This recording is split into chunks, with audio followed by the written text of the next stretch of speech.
The numbers keep going up all the time since this happened late yesterday and during the day on Sunday.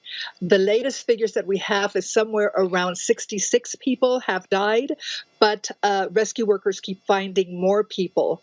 Hundreds have been injured, including rescue workers and even journalists who've been covering it and have been hit by the hot rocks from the lava flow. There are thousands of people who've been evacuated, and thousands more who are homeless and in shelters, particularly in three provinces: Escuintla, Zacatepeques, and Chimaltenango, the areas around the volcano that have been the most affected. All in all, they're saying almost 2 million people have been affected in one way or another by the eruption of Volcán Fuego. So there have been 2 eruptions, one on Sunday and one yesterday. Can you give us a sense of how big those eruptions were?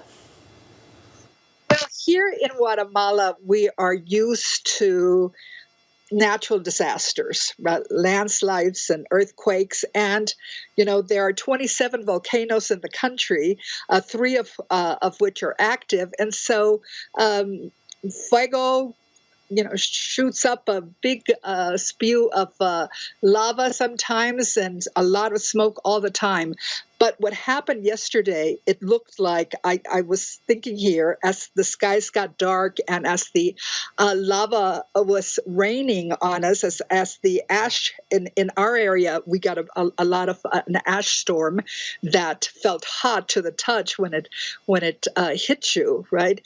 And that this was something out of the ordinary. Do you feel in any danger there yourself, Maria?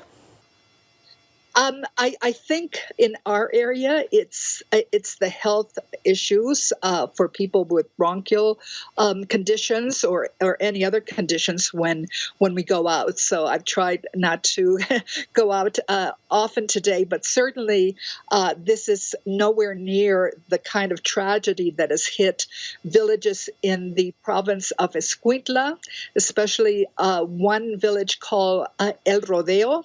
500 families basically lost everything as this river of hot lava came, and it's the kinds of flows that I understand come down very, very fast, so about 50 miles an hour. So these people had very little advance warning. One man said, people came in trucks and said, get out, get out. But by that time, the lava was upon them. And this is one of the questions that was asked in the debate in Congress today, as they are basically trying to approve a big emergency bill for Guatemala, is that there have been alerts about the possibility of the volcano blowing, and one deputy congressperson's opinion was that the government hadn't taken any action, that they knew that this could happen.